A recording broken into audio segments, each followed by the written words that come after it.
Pensacola urban survival training. All right, so let's get the situation. Let's say you have an armed attacker armed with a machete. All right, so this is what you do in that situation. Look. And now you have the upper hand.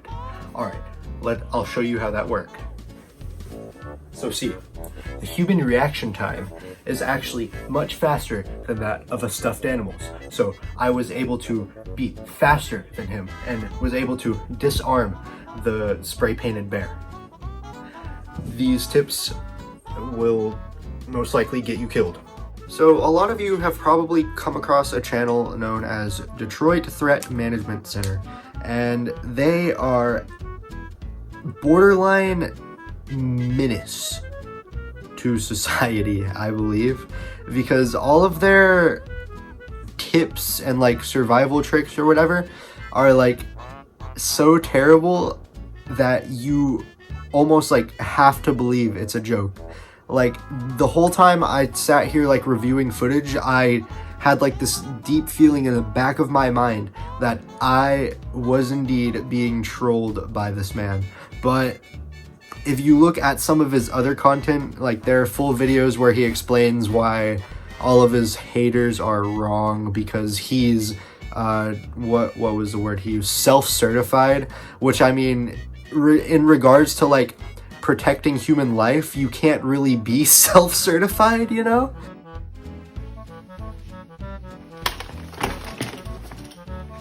Detroit urban survival training. So I couldn't really tell whether or not that clicking sound was the sound of the guy pulling the trigger or the sound of him grabbing the shotgun, but in either case, I don't think there is any scenario in which that would have actually worked. I mean, the dude was just like frozen there, like, oh no, this man has grabbed my gun. Like that's not how people react, especially not if like they're armed with like a shotgun. I mean, in most scenarios, it's not just going to be like some people like doing like a standard robbery that's like actually going to be like probably kind of at least somewhat trained individuals. So I feel like their reaction time would be kind of heightened anyway, especially considering if you're holding somebody at gunpoint, you know, you're gonna be kind of like in an adrenaline rush. You're gonna be acting faster than normal anyway. But I guess the same could be said for Mr. Detroit Urban Survival Training as well. But I mean, the amount of distance he had to cover just to get to the gun, and then like he didn't even like step out of the way or anything. He just kind of like held it in front of him and just lifted it up. Like I really don't think that would work in like a real life scenario. We do not encourage you to resist robbery. However, if you are in a situation where you believe your life's in danger and a violent criminal has a shotgun, this can increase your survivability. In this situation, the first thing you would do is move out of the way of the barrel. Hand is on here, pressing on the top of the weapon.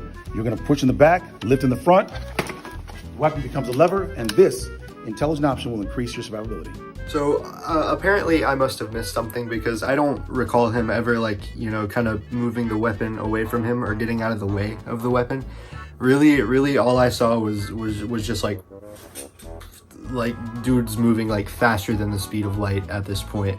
But I mean, like, I don't there is no way, there is actually no way, not even like a trained individual, like a highly trained person is going to be able to like even like remotely be able to do this. Like at the most they'll be able to probably like kind of just like slap the gun away and like kind of sidestep it to avoid getting their insides turned to mush. But like other than that, there's not really much you can. I mean, like you might be able to just like kind of bump the gun up a little bit, but like instant reaction to that. So if I'm not saying I have experience, but if I was holding someone at gunpoint, right, and they try and like slap the gun upwards, my immediate reaction is going to be to tighten the grip and like kind of like, you know, tense my muscles so it won't happen. And I'm just gonna like, you know, end up like tightening the grip on my hand as well and probably like destroying them, you know.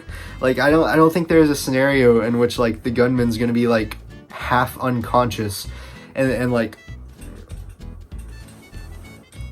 just kind of like here, take the shotgun. Don't move.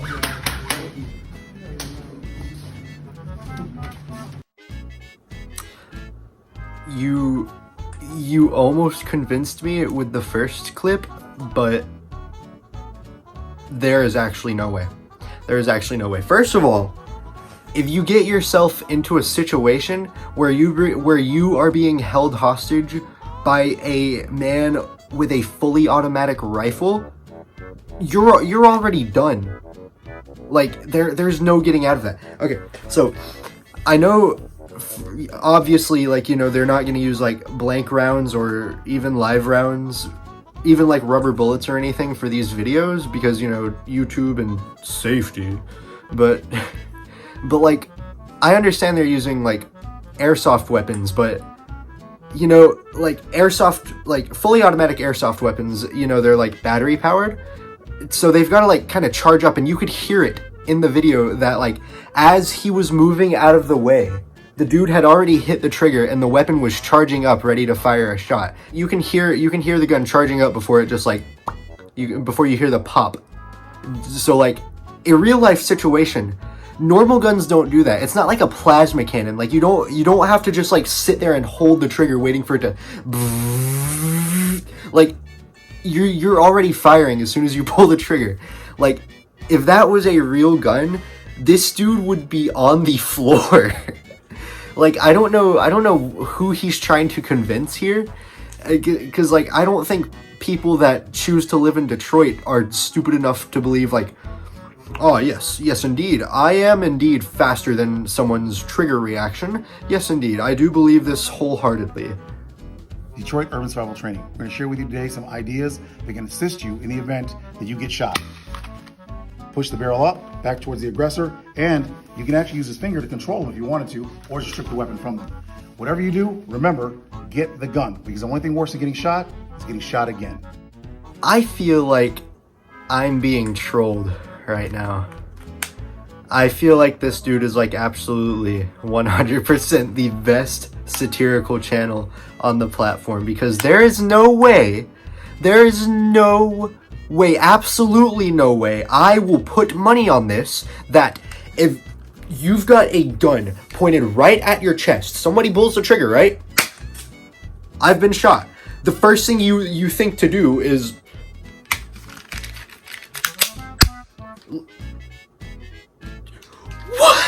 what? Like, okay. So, what did he have? I don't remember. It was either a Beretta or a Colt 1911.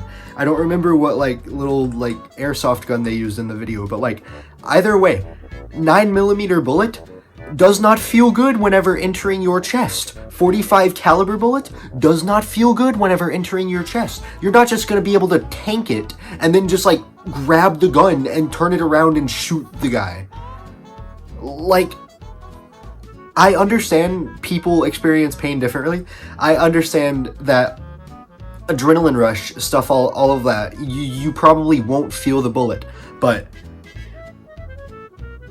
the just like pure force alone, like you're being held up against the wall slightly away from the wall and you get shot, you're going to be pushed into the wall. Like you're going to get like messed up bad. There is no way this has ever been done in the history of every single war, every single like just like everyday skirmish, every single altercation. Nowhere in human history, I will put money on this, nowhere in human history has it been recorded that someone got shot in the chest and then took the gun from the person that shot them and killed them with it. Or at least even like mildly wounded. I'll even settle for like just like a pistol whip across the face. Like, no way. I refuse to believe this is actually humanly possible. Back up. All right, so the way that worked. I'm pretty sure that was like pretty obvious how it worked. I mean, she just like kind of like grabbed his hand, pushed it away. But if someone is like trying to kidnap your child while you're right there with them, they're probably like super duper determined, and they're not going to like kind of just like jump ship just because you said don't do it again. Like they're probably going to keep trying, and I don't think just like removing their hand is going to really stop them. And like, yeah, basically that's all. This channel sucks. If you find yourself watching some of their videos, don't acknowledge anything, because more often than not, if you try and use this in a real world situation, you will probably die. But yeah, that's it for today. Bye bye.